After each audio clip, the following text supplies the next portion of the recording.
වේදනාව දැනෙන්නේ කැම නිසා නෙවෙයි, දත්වල සංවේදීතාවය නිසායි. විසඳුම නව සෙන්සිටිව් එක්ස්පර්ට් by සිග්නල්. තත්පර 30න් වේදනාවට සහනයක්. නැවත මතුවීම වැළැක්වීමට උපකාරී වේ. දත්වල සංවේදීතාවය නිසා ඇතිවන වේදනාව ඔබත් පරාජය කරන්න. නව සෙන්සිටිව් එක්ස්පර්ට් by සිග්නල්.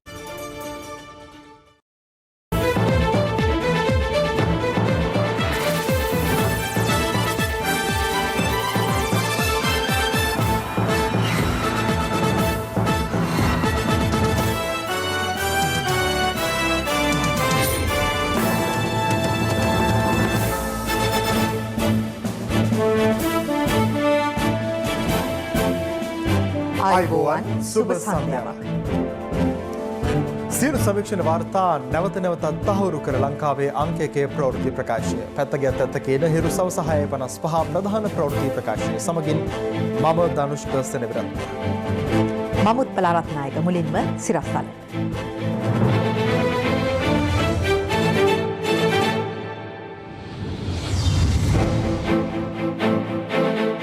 නියමිත මිලට පොල් අලෙවි නොකරන වෙළඳුන්ට හෙටින් පසු නඩු. අංගොඩ ලොක්කාගේ ගෝලයන් දෙදෙනෙක් කුඩු සමග අල්ලයි. තොරතුරු නොලැබීම ප්‍රහෙලිකාවක්. නැත්නම් පාස්කු ප්‍රහාරය වළක්වා ගන්න තිබුණා. STF හිටපු ප්‍රධානියා ජනපති කොමිසමේදී කියයි. දීපිකා පාදුකෝන්ගෙන් පැය 6ක් ප්‍රශ්න කෙරේ. ජංගම දුරකථනයත් නාකොටික් නිලධාරීන් භාරයට. පොල්ගෙඩියේ වට ප්‍රමාණය අනුව නියම කළ මිලට පොල් අලෙවි නොකරන්නේ නම් ඉදිරියේදී වැටලීම් සිදු කර වෙළෙන්දන්ට එරෙහිව නීතිය ක්‍රියාත්මක කරන බව පාරිභෝගික සේවා අධිකාරිය පවසනවා. මේ අතර අප වාර්තාකරුවන් පැවසුවේ බොහෝ ස්ථානවල නියම කළ මිලට පොල් අලෙවි නොවන බවයි. දවසේ පුවත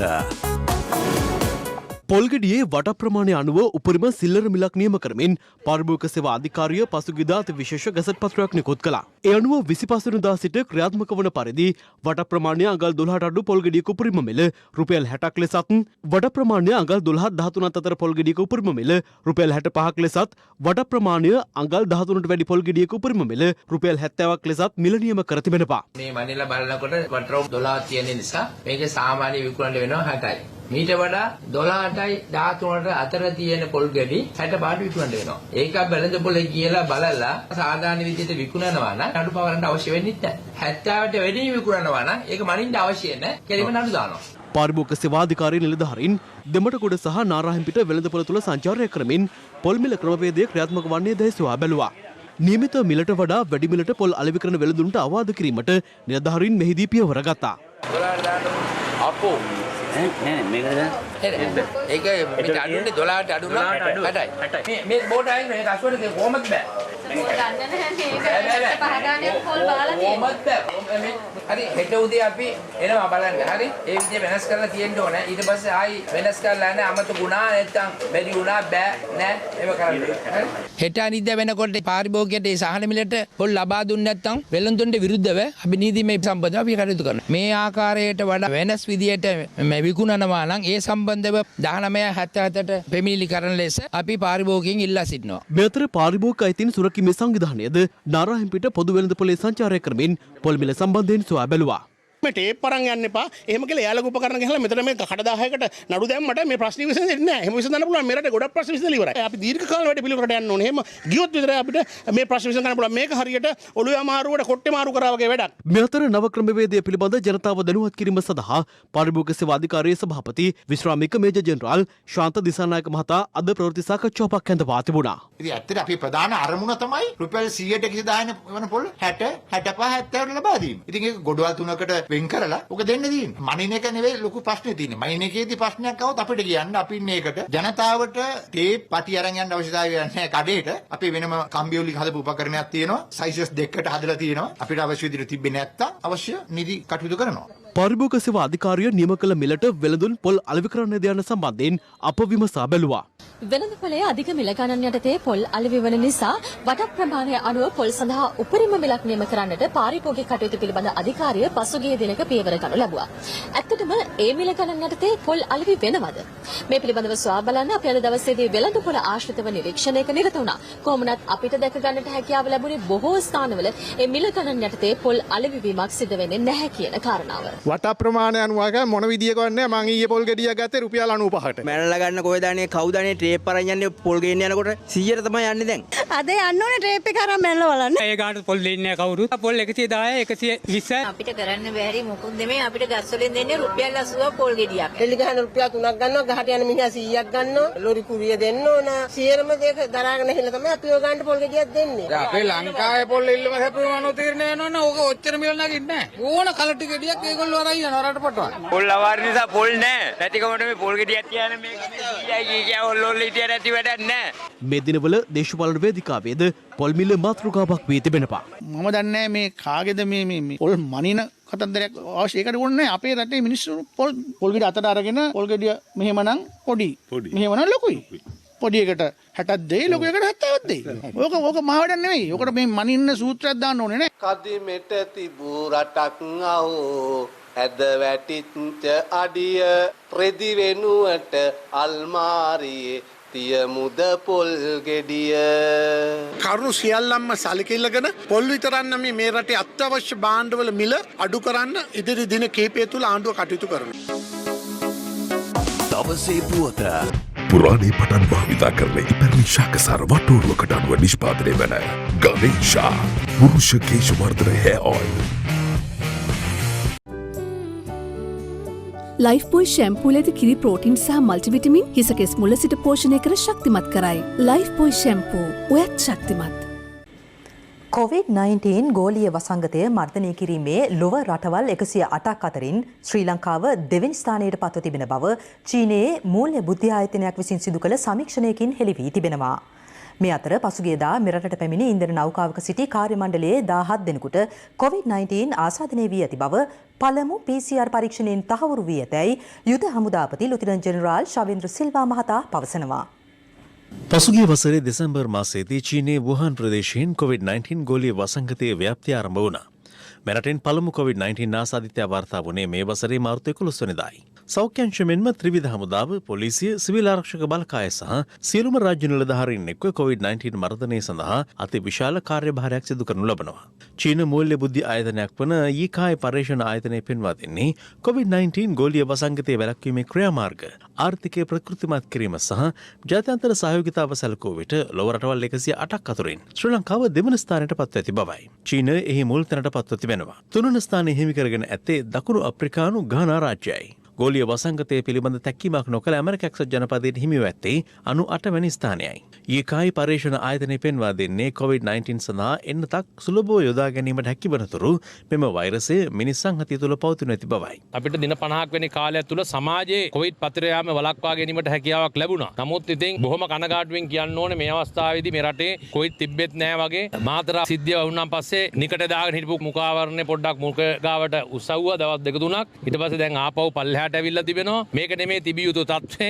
සෑම අවස්ථාවක මුඛාවරණය පළඳලා සෞඛ්‍ය ශේෂ්ත්‍රය ලබා දුන් උපදෙස් අනුව ක්‍රියා කිරීම ඉතාමත් වැදගත් වෙනවා. මේ අතර පසුගියදා මෙරටට පැමිණි ඉන්ධන ප්‍රවාහන නෞකාවක සිටි කාර්ය මණ්ඩලය සඳහා ත්‍රිකුණාමලයේදී සිදු කළ PCR පරීක්ෂණ වලින් එම නැවේ කාර්ය මණ්ඩලයේ 17 දෙනෙකුට COVID-19 ආසාදිත බව තහවුරු වී තිබෙනවා. ඒ නැවට ඇතුළත් වුණු ශ්‍රී ලාංකිකයන් කීප දෙනෙක් ඉන්නවා. ඒ ඔවුන්ව වහාම ඊයේ දිනේම අපි නිරෝධායන ලක් කිරීමට කටයුතු කරනු ලැබුවා.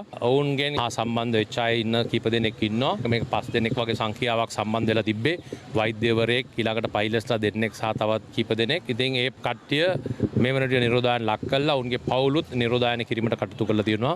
ඒ අනුව මෙරටින් වාර්තා වන සමස්ත ආසාදිතයන් සංඛ්‍යාව 3352ක් දක්වා ඉහළ ගියද රෝහල්ගතව තවමත් ප්‍රතිකාර ලබන්නේ රෝගීන් 131 දෙනෙක් පමණයි. COVID-19 ආසාදනය වී මෙරටදී සුවය ලැබූ සංඛ්‍යාව 3208ක් දක්වා ඉහළ ගොස් තිබෙනවා. මේ අතර ඩුබයිහි පිහිටි ජාත්‍යන්තර ක්‍රිකට් කවුන්සිල මුලස්ථානයේ සේවය කරන නිලධාරීන් කිහිප දෙනෙකුට COVID-19 ආසාදනය වීම හේතුවෙන් ICC මුලස්ථානයේ తాවකාලිකව වසා දමා ඇති බව විදේශ මාධ්‍ය වාර්තා කරනවා. හිටපු පොලිස්පති පූජිත් ජයසුන්දර සහ තමන් අතර තිබූ සබඳතාව පසුගිය වසර කිහිපය තුළ විවිධ පරිපාලනමය හේතු නිසා පළුදු වූ බවත් පොලිස් විශේෂකාරී බලකායේ හිටපු අනදෙන නිලධාරී විශ්‍රාමික ජ්‍යෙෂ්ඨ නියෝජ්‍ය පොලිස්පති එම්.ආර්. ලතීෆ් මහතා පවසනවා. ඔහු මේ බව සඳහන් කළේ පාස්කු ප්‍රහාරය පිළිබඳ සොයන ජනාධිපති පරීක්ෂණ කොමිසම් සභාව හමුවේ සාක්ෂි ලබා දෙමින්. පාස්කු ප්‍රහාරය සම්බන්ධයෙන් විමර්ශනය කරන ජනාධීපති කොමිසම ප්‍රථමයෙන් පොලිස් විශේෂකාර්ය බලකායේ හිටපු අනතිර නිලධාරී විශ්‍රාමික ජ්‍යෙෂ්ඨ නියෝජ්‍ය පොලිස්පති එම්.ආර්. ලතීෆ් මහතාගේ අවධානය යොමු කළේ ප්‍රහාරයක් එල්ල විය හැකි බවට ලද විදෙස් බුද්ධි තොරතුර වෙතයි. අප්‍රේල් 4 තොරතුරු ඔබට හමු වුණාද? ඔව් ස්වාමීනි. 2019 4/9 වන දින පැය 18:43ට 2019 වසරේ අප්‍රේල් 9 වන දින ඔබේ කාර්යාලයට මේ ලිපිය ලැබෙන්න පෙර පොලිස්පති ඔබට කතා කළාද? කතා කළේ නැහැ ස්වාමීනි. 2019 4 10 වන දින මම පොලිස්පතිට කතා කළා. ප්‍රංශයේ පුහුණු වාරයකට ගොස් සිටි මා නැවත ලංකාවට පැමිණි බව පොලිස්පතිට දැනුම් දුන්නා. ඒ වෙලාවේ මම ඇහුවා ඔහුගෙන් මා ලංකාවෙන් බැහැරව සිටි කාලය තුල යම් විශේෂ සිදුවීමක් වුණාද කියලා. ඒ වෙලාවේ පොලිස්පති කිව්වා එහෙම කිසිදු විශේෂයක් නැහැ. අස්සලාමු අලයිකුම් වෙල්කම් කියලා ෆෝන් එක කට් කළා. මම පොලිස්පතිට කෝල් එක ගන්න වෙලාවේ මේ වටිනා බුද්ධි තොරතුර ගැන දැනගෙන හිටියේ නැහැ. මම විදේශගත වී නැවත කාර්යාලයට ආවමයි මේ සම්බන්ධයෙන් දැනගත්තේ. අප්‍රේල් 20ට පෙර පොලිස්පති හෝ ඔබ අතර දුරකථන සංවාද හෝ රැස්වීම් හෝ හමුවීම් පැවතුනාද? ඔව් ස්වාමීනි. රැස්වීම් කිහිපයකදීම හමු වුණා. මේ මගේ නෝට්බුක් එක. මම මේ පොතේ මීටින්ග්ස් ගැන සහ ස්පෙෂල් පොයින්ට්ස් ගැන එහෙම ඒවා කිව්ව දවස සහ දේවල් ලියා ගන්නවා. 2019 අප්‍රේල් 11 බ්‍රහස්පතින්දා ආරක්ෂක ලේකම් හමු වුණා. මද්‍රව්‍ය නාශක හා අපරාධ මැඩලීම ගැන කිව්වේ. පොලිස්පතිට සහභාගී වුණේ නැහැ. 11 සාකච්ඡාවෙන් පසු පොලිස්පති හමු වුණා. විනාඩි 25ක් පැය භාගයක් වගේ කාලයක් ඔහු සමග සිටියා. අප්‍රේල් 19 තමයි මම නැවත පැමිණියේ. එදින දහවල් හෝ පස්වරුවේ හිටපු SIS ප්‍රධානී නිලන්ත ජයවර්ධන කෝල් කළා. 2019 4/16 කාත්තන්කුඩියේ වූ පිපිරීම ගැන නිරීක්ෂණ ඇහුවා. පශ්චාත් පිපිරීම් විමර්ශන වාර්තාව බලලා කෝල් කරන්නම් කියලා මම නිලන්තට කිව්වා. මම 20 වෙනිදා වාර්තාවක් ඇඳබලා පැය 19:27ට නිලන්තට අරන් මේ ගැන විග්‍රහ කළා. මට ඉන්දියානු කාර්යාල නිලධාරියෙක් අප්‍රේල් 20 හමු වුණා. බුද්ධි තොරතුරක් පාස් වෙලා තියෙනවා කිව්වා. ස්පෙસિෆික් හොටෙල්ස් වලට ගහනවා කිව්වා. මම SIS ඩිරෙක්ටර්ට කෝල් කරලා මේ ගැන දීර්ඝව කතා කළත් ඔහු මට මේ ගැන කිව්වේ නැත්තේ ඇයි කියලා මට ගැටලුවක් තිබ්බා. සහරාන් හිටියේ නැගෙනහිර කියලා ඔබ දැන සිටියද? ප්‍රහාරයෙන් පසු අප්‍රේල් 22 වෙනිදා රැස් වූ සිකියුරිටි කවුන්සිල් එකේදී දැනගත්තේ.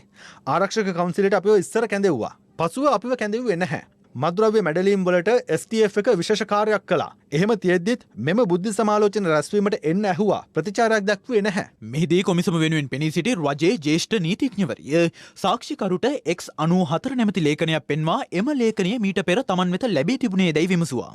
ලතීෆ් මහතා කියා සිටියේ තමන් මෙම සවිස්තරාත්මක ලේඛනය ප්‍රථම වරට දකින්නේ ජනාධීපති කොමිසමෙන් බවයි. STF ගැන පොලිස්පතිට ඔච්චර බලාපොරොත්තු තිබ්බනම් ඇයි සහරාන් ගැන විස්තර අපිට එව්වේ නැත්තේ? විදේශ තොරතුරු අපිට කවදාවත් හුවමාරු කළේ නැහැ. 21 ප්‍රහාරයෙන් පසුව STF එකට ඉන්ෆර්මේෂන් ගලාගෙන එන්න පටන් ගත්තා. ඇයි කලින් ආවේ නැත්තේ? ඔබට X94 ලේඛනය ලැබුණා නම් කුමක්ද කරන්නේ? මෙම ලේඛනයේ සහරාන් සහ සහචරීන්ගේ නම් පැහැදිලිව සඳහන් වෙනවා. ගැවසෙන ප්‍රදේශයන් තියෙනවා. එහෙමනම් අපිට දවස් 12ක් 13ක් තිබුණා මේක ව්‍යර්ථ කරන්න. 20 මේක ලැබුණා නම් මම කොළඹ සීල් ඔෆ් කරනවා. චෙක් පොයින්ට්ස් දාලා මූවමන්ට් එකට ගොඩක් දේවල් කරන්න තිබ්බා. සහරාන් සමග 98ක් ඉන්නවා. ප්‍රහාරයෙන් පසු ආරක්ෂක කවුන්සිලේදී මම යෝජනා කළා අපි බෙදාගමු කියලා. 20 වෙනිදා තොරතුරු ඇයි මට දැන්ුවේ නැත්තේ කියලා ප්‍රහෙලිකාවක්. පාස්කු ප්‍රහාරයට සම්බන්ධ කිසිවෙකු හෝ සමගි ජනබලවේගය හා එක්කර නොගන්නා බව විපක්ෂ නායක සජිත් ප්‍රේමදාස මහතා පවසනවා. අනුරාධපුර දිස්ත්‍රික්කයේ ඊයේ පැවති වැඩසටහනකින් අනතුරු අදහස් දක්වමින් ඔහු මේ බව සඳහන් කළා. අනුරාධපුර දිස්ත්‍රික් දිනමු ඡන්ද මධ්‍යස්ථාන මෙහෙයුම් කමිටු වැඩසටහන් මාලාවට සමගාමීව විපක්ෂ නායකවරයා දිස්ත්‍රික්කයේ ආගමික නායකයින් බැහැදුටුවා. සම්මේලනයේදී පිට මත් පැහැදිලි නැහැ. ඔබතුමාහින් රනිල් මහත්තයා පිට පිරසක භාවය. රනිල් වික්‍රමසිංහතුමා මට පැහැදිලිව කිව්වා නායකත්වයෙන් අයින් වෙන්නත් බෑ. හැබැයි ඔයාලට මම සම්ධානයේ නායකත්වය ලබා දෙන්නම් කියලා. හැබැයි අන්තිම මොහොතේ එකට එකතු වෙලා යන එක කකුල් ලැබීම නිසා කඩාකප්පල්. එක පැත්තකින් මම සතුටු වෙනවා. පාස්කු ප්‍රහාරයේ කුණු ටික ලගේ මහ බැංකු කරනමේ කුණු ටික සමගි ජනබලවේගයේ ගෑවිලා. අනතුරුව විපක්ෂ නායකවරයා මාධ්‍යවේදීන් හමුවේ මෙලෙස අදහස් පළ කළා. ඔබතුමත් එක්ක හොඳ කණ්ඩායමක් ඉන්නවා විපක්ෂයේ. නමුත් ආණ්ඩුව කියනවා ඕන් ගන්නවා කියලා මේ 20ට ඡන්දය පාවිච්චි කරන්න දැන් සමගි ජන බලවේගයේ පාර්ලිමේන්තු මන්ත්‍රීවරුන්ට මම හිතන ආකාරයට තමන්ගේ අම්මලා තාත්තලා පාවා දෙන තමන්ගේ ආත්මය තමන්ගේ ජම්මේ පාවා දෙන ගතිය නැහැ. මුදලට වරදානවලට ප්‍රතිලාභවලට තමන් රැකගත් යුතු සියලු දේව පාවා දුන්නු ඇත්තෝ තමයි ඔහොම කතා කරන්නේ. එක්සත් ජාතික පක්ෂයේ නියෝජ්‍ය නායක රුවන් විජේවර්ධන මහත්මයා ප්‍රකාශ කරනවා සමගි බලවේගයත් එක්ක එක්සත් ජාතික පක්ෂයේ සුවද ගමනක් යන්න බලාපොරොත්තු වෙනවා කියලා. මේ රටේ ඕනම දේශපාලන පක්ෂයකට ඕනම දේශපාලන බලවේගයකට අපිත් එක්ක සුහද ගමනක් යන්නට පුළුවන්. හැබැයි මහ බැංකු හොරුන්ට පාස්කු ප්‍රහාරය තුලින් රට අනාරක්ෂිත භාවයට පත් කරපු ඒ කණ්ඩායම් වලට අපේ බලවේගය තුල කිසිදු ඉඩක් නැහැ. මේ අතර සජිත් ප්‍රේමදාස මහතා අටම ස්ථානාධිපති පූජ්‍ය පල්ලේගම සිරිනිවාස නාහිමියන්ද බැහැදක ආශිර්වාද ලබා ගත්තා. අපිට මහා මැතිවරණයේදී මාස දෙකක වගේ කාලයක් තිබුණේ ඡන්ද වැඩ කටයුතු කරන්න. කොරෝනා නිසා මාස 4ක් විතර වහලා තිබුණා. ඒකින් අපිට සමිතියක් සමාගමක් ශාඛාවක් නොමැතිව තමයි මැතිවරණය කළේ. දිනනවා ඒක ඉද දරාගෙන තමයි කරන්නේ. විපක්ෂ නායක සජිත් ප්‍රේමදාස මහතාට එරෙහිව එන්තරවාසියක් යොමු කිරීමට ජාතික සමගි පෙරමුණේ අද රැස් වූ විධායක කමිටුව තීරණය කර තිබෙනවා. ඒ පසුගිය මැතිවරණයේදී ඔහු විසින් පක්ෂයට ලබා දුන් පොරොන්දු කඩ කිරීම හේතුවෙන් ජාතික සමගි පෙරමුණේ විධායක කමිටු රැස්වීම අද පෙරරුවේ නවල පක්ෂ කාර්යාලයේදී පැවැත්වුණා. සමගි ජන බලවේගයේ තරඟ කරන්නවත් ජාතික ලයිස්තුවක්වත් අපි බලාපොරොත්තු වෙන්නේ නැහැ. ඒකට එතුමා මම සජිත් ප්‍රේමදාස රණසිංහ ප්‍රේමදාස මහත්මයාගේ පුතා අනිවාර්යයෙන්ම ඔයාව පාර්ලිමේන්තුවේ ගෙනියන එක මගේ වගකීමක් කියන ඒ පොරොන්දුව තමයි එතුමා දුන්නේ. දැන් අද මේ රැස්වීමේදී යෝජනා වෙලා තියෙනවා ඩිමාන්ඩ් නෝටිස් එකක් ඉෂු කරන්න පොරොන්දු කඩ කිරීමේ ලෙටර් ඔෆ් ඩිමාන්ඩ් එකක්. මේ රටේ විශේෂයෙන්ම දෙමළ මුස්ලිම් ජනතාව ඉතින් නැති විදියට ඡන්ද දුන්නා. එච්චර ඡන්ද අරගෙන වෙන පක්ෂ තරඟ කරලා මුස්ලිම් කොංග්‍රේසික වේවා, ACMC වේවා, ජාතික සමගිවර වේවා කිසිම මුස්ලිම් නියෝජිතෙක් ජාතික ලයිස්තුවෙන් පාර්ලිමේන්තුවට ගෙනිච්චේ නැහැ. ඒ ගිය 7 දෙනාත් එක්ක බලනකොට අපි කරලා තියෙනවා ඒ 7 දෙනාගෙන් එක් එකවත් කෙරුවේ නැහැ. නෝනත් එක්ක වාඩි වෙලා කයිවාර ගාපු කට්ටියට තමයි හම්බ වෙලා තියෙන්නේ. ඉන්දියාවේදී මියගිය බවට සැක කෙරෙන සංවිධානාත්මක අපරාධ කල්ලිනායක ලසන්ත චමින්ද පෙරේරා හෙවත් අංගොඩ ලොක්කාගේ ගෝලයින් දෙදෙනෙකු හෙරොයින් සහ අයිස් මද්‍රව්‍ය සමග අද අත්අඩංගුවට ගත්තා. මේ අතර මද්‍රව්‍ය ජාවාරමෙන් උපයාගත් බවට සැක කෙරෙන දේපල සම්බන්ධයෙන් සිදු කරන විමර්ශනවලට අදාළව අංගොඩ ලොක්කාගේ මවගෙන් සහ සහෝදරියගෙන්ද පොලිසිය ප්‍රකාශ සටහන් කරගෙන තිබෙනවා.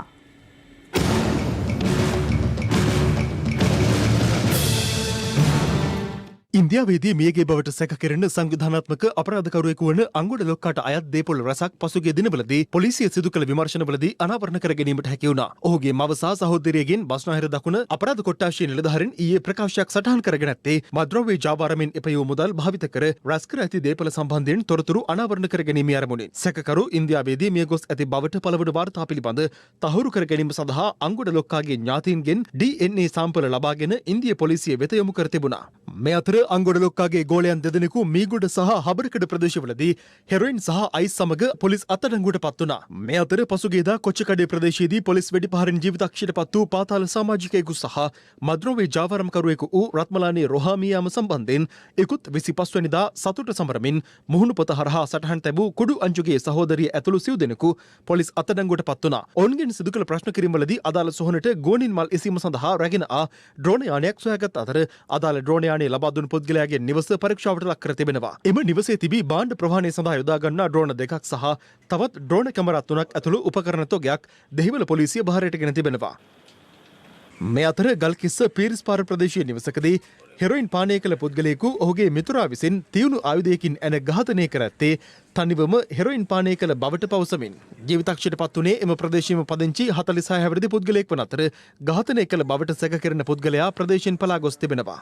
ත්‍රිවිරුද්ධ රථයකින් හෙරොයින් ප්‍රහාණය කරන බවට බියගම පොලිස් අපරාධ විමර්ශනාංශයට ලැබුණු තොරතුරක් මත බියගම මල්වාන ප්‍රදේශයෙන් පොලිස් මාර්ග බාධකයක් යොදා අදාළ ත්‍රිවිරුද්ධ රථය නතර කිරීමට පොලිසිය උත්සාහ කිරීමේදී පොලිස් නිලධාරියෙකු අනතුරට ලක් කර පලා ගොස් තිබෙනවා. අදාළ ත්‍රිවිරුද්ධ රථය ලුහුබැඳ ගිය පොලිසිය බියගම වඩුවේගම ප්‍රදේශයේදී එම රථය සිය බහරයට ගත් අතර එහි ගමන් කළ පුද්ගලයන් දෙදෙනෙකු හෙරොයින් සමග අත්අඩංගුවට ගත්තා. එම සැකකරුවන් දෙදෙනා විසින් කඩවත සහ බියගම ප්‍රදේශවලින් සොරාගත් යතුරු පැදි දෙකක්ද පොලිසිය සොයාගෙන තිබෙන අතර පොලිස් බහරයට ගැනුණු ත්‍රිවිරුද්ධ රථයද සොරකම් කර ඇති බව අනාවරණ වුණා.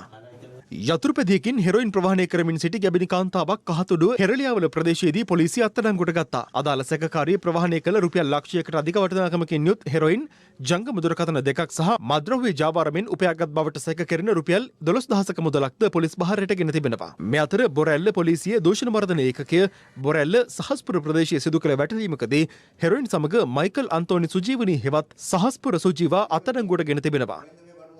මේ අතර හෙරොයින් ග්‍රෑම් 2 මිලිග්‍රෑම් 310ක් සමග වයස අවුරුදු 17 සහ 21 යන වයස් සීමාවල පසුවන තරුණ අඹසැමියෝලක් දින 22ක් වයස ඇති බිරිඳෙකුද සමග වෙන්නපුව පොලිසිය විසින් අත්අඩංගුවට ගෙන තිබෙනවා. ඒ දංකොටු නගරයේදී මෙම යුවල තරුණියකගෙන් රුපියල් 96000ක රන් භාණ්ඩ සොරකම් කළ බවට ලැබුණු පැමිණිල්ලකට අනුවයි. මෙම යුවල බිලිඳාද අතැතිව ගොස් නගරවල බස් රථ අපේක්ෂාවෙන් සිටින තරුණියන් රවටා ඔවුන්ගේ රන් භාණ්ඩ සහ මුදල් සොරකම් කිරීම සිදු කරන බව මෙහිදී අනාවරණය වුණා. පුත්තලම පොලිස් විශේෂකාර්ය බලකායේ නිලධාරීන්ට ලද තොරතුරක් මත සිදු කළ වැටලීමකදී මුහුදු මාර්ගයෙන් සිදු කරන රත්රන් ජාවාරමක් පිළිබඳ තොරතුරු අනාවරණ කර ගැනීමට සමත් වුණා. ඒ පුත්තලම කලපුතීරයේදී යතුරුපැදියකින් රත්රන් කිලෝ 4.5ක් ප්‍රවාහනය කරමින් සිටි සැකකරුවෙක් අත්අඩංගුවට ගැනීමත් සමගයි. මෙම රත්රන් වල වටිනාකම රුපියල් කෝටි 4කට අධිකයි.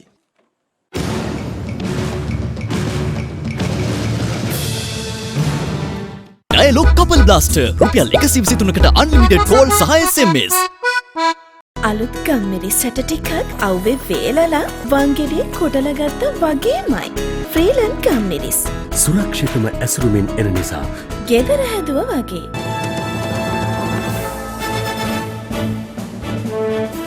මෙරට තුළ දැඩි ආන්දෝලනයකට තොඩු දුන් එංගලන්තයේ සිට මෙරටට රැගෙන ආ කසල සහිත බහලුම් 263න් 21ක් ඊයේ එරටට ප්‍රතිනයවගත කෙරුණා. ශ්‍රී ලංකා රේගුව පැවසුවේ අදාළ සියලුම බහලුම් බහර ගැනීමට එංගලන්තය කැමැත්ත පළ කර ඇති බවයි. ජාත්‍යන්තර බාසල් සම්මුතිය එක්සත් ජාතීන්ගේ සියලු සම්මුතින් සහ යුරෝපා සංගමේ නීති රීති උල්ලංඝනය කරමින් කිසියම් පාර්ශවයක් විසින් මෙම කසල සහිත බහලුම් 263ක් මෙරටට රැගෙන එනු ලැබුවේ 2017 වසරේදී. රෝහල් වලින් ඉවත් කරන සායනික අපද්‍රව්‍ය එහි ප්‍රධාන වශයෙන් අඩංගු වී තිබුණා. ශ්‍රී ලංකා රේගුව පැවසුවේ මෙම බහලුම් 263 අතරින් 242ක් සම්බන්ධයෙන් අධිකරණ ක්‍රියාවලියක් පවතින බවයි. ඒ අනුව නීතිමය ගැටලුවක් නොමැති කසල බහලුම් 21ක් රේගු අධීක්ෂණය යටතේ ඊයේ කොළඹ වරායෙන් එංගලන්තයේ බලා ප්‍රතිනයවගත කෙරුණා. ශ්‍රී ලංකා රේගුවේ නීති කටයුතු යම්කිසි ප්‍රමාණයක් තව සිදු කර යුතු තිබෙනවා. ඒ අවසන් වූ වහාම ඉතුරු බහලුම් 242 යැවීමට අනිවාර්යයෙන්ම අවසර ගන්නවා. ඇත්තටම මේක ශ්‍රී ලංකාව ලද විශාල ජයග්‍රහණයක්. ඉතිහාසයේ පළවෙනි වතාවට තමයි මේ වගේ දෙයක් ශ්‍රී ලංකාවට එවලා තියෙනවා කියලා වාර්තා වුණේ. සාමාන්‍යයෙන් අපි දකින්නේ ඉතාමත් දුප්පත් රටවලට තමයි මේ වගේ කුණු අඩංගු බහලුම් ඩොලර් මිලියන ගණන් වලට විකිනෙන්නේ. අවාසනාවකට ශ්‍රී ලංකාවේ පුද්ගලයෙකු විසින් නීති විරෝධීව තමයි මේ එවා තිබුණේ. එංගලන්තය කැමති වෙලා තියෙනවා මේ බහලුම් නැවත ඒ රටට ගෙන්න ගන්න. ඒකට මේ කන්ටේනර් ගෙනාපු පුද්ගලයා පිළිබඳව ඉදිරියට දැනගන්න ලැබෙවි පරීක්ෂණවල ප්‍රතිඵල. ඉදිරියට මෙවැනි බහලුම් පැමිණීම ගැන රේගුව ශ්‍රී ලංකා වරාධිකාරී යන ආයතන විධිමත්ව ඒ දිහා බලාගෙන සිටිනවා. මේ බහලුම් එකක්වත් විවෘත කරේ නැහැ. කීපයක් පමණක් අඩක් විවෘත කර මොනවද තියෙන්නේ කියලා ඇතුලේ විමසා බැලීම විතරයි කරේ. වෙන වෙනම චලනය වන තල තුනක් විටමින් E හා කුමාරිකා සහිත නිසා ඉතා සමීප හා සුසිනිඳු රැවුල බෑමක්. ඔබත් අදම බිග් ෆ්ලෙක්ස් 3 සමග ප්‍රොෆෙෂනල් ෂේව් එකක් අත්විඳින්න. දැන් තවත් දේශීය කිහිපයක් සමගින් රටවටා හිරු. රටවටා හිරු. ඉන්දියාවේ සිට නීති විරෝධී ලෙස මුහුදු මාර්ගයෙන් ගෙන්වූ බවට සැක කරන වියලි කහ කිලෝ 1024යි ග්‍රෑම් 245ක් ප්‍රවාහනය කිරීම සඳහා සූදානම් කර තිබියදී මන්නාරම පේසාලේ කරිසල් ප්‍රදේශයේදී පොලිසිය විසින් සිය බහරයට ගත්තේ මේ ආකාරයෙන්. පිළියන්දල පැපිලියාන රන්බිම සහයෝගතා සංවර්ධන සමිතියේ සමාජිකයින් පිරිසක් අද පෙරරුවේ උද්ඝෝෂණයක නිරත වුණේ පහත්බිම් සංවර්ධන මණ්ඩලය විසින් බැකෝ යන්ත්‍ර යොදා ගනිමින් තම වගාවන් විනාශ කර ඇති බවට චෝදනා කරමින්. ත්‍රිකුණාමලය ප්‍රධාන මාර්ගයේ අධික වේගයෙන් පැමිණි සුඛභෝගී මෝටර රථයක් වේගය පාලනය කරගත නොහැකිව මාර්ගයේ ගමන් කරමින් තිබූ ත්‍රිරෝධ රථයේ ගැටී සිදු අනතුරින් ත්‍රිරෝධ රථයේ රියදුරු ජීවිතක්ෂයට පත් වී ඇති අතර එම අනතුර අසල තිබූ CCTV කැමරාවක මෙලෙස සටහන්ව තිබුණා. සත්ව හිංසනයට එරෙහි සංවිධාන කිහිපයක් අද ගලු මුද්‍ර පිටියේ නිහඬ විරෝධතා පාගමනක් පැවැත්වුවේ මෙරට තුළ සම්පූර්ණයෙන්ම ගව ඝාතනය තහනම් කරන ලෙස ඉල්ලමින්. රටවටා හිරු. ලොව වටා හිරු. බොලිවුඩයේ ජනප්‍රිය නිලි දීපිකා පදුකොන්ට මද්‍රව්‍ය චෝදනා එල්ලවීම හේතුවෙන් ඉන්දිය මද්‍රව්‍ය විනාශ කාර්යාංශය ඇගෙන් පැය 6කට අධික කාලයක් ප්‍රශ්න කර තිබෙනවා. සාරා අලි ખાන් සහ රකුල් පිට්සන් යන නිලියන්ගෙන්ද මේ වන විට මද්‍රව්‍ය ජාවාරම් සම්බන්ධයෙන් ප්‍රකාශ සටහන් කරගෙන ඇති අතර ඔවුන් සියලු දෙනාගේම ජංගම දුරකථනද මද්‍රව්‍ය විනාශක කාර්යාංශය බහරයට ගෙන ඇතැයි ඉන්දිය මාධ්‍ය වාර්තා කරනවා. ඉන්දිය ජනප්‍රිය නළු සුශාන්ත් සිං රාජ්පුත් සියදි විහානි කර ගැනීමෙන් පසු ඔහුගේ පෙම්වතිය වූ රියා චක්‍රවර්ති හට ඍජුව මද්‍රව්‍ය ජාවාරම් චෝදනා එල්ල වුණා.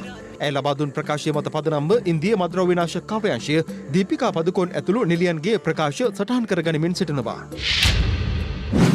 මද්‍රව්‍ය වැරදි සඳහා චෝදනා එල්ල වූ සැකකරුවෙකු ඇමරිකාවේ ඔහායෝහි අධිකරණයකට රැගෙන යාමේදී පොලිස් නිලධාරීන් බහරෙන් මිදී පලා යාමට උත්සාහ කරන ආකාරය දැක්වෙන වීඩියෝවක් විදෙස් මාධ්‍ය මෙලෙස වාර්තා කර තිබුණා. වටා හිරු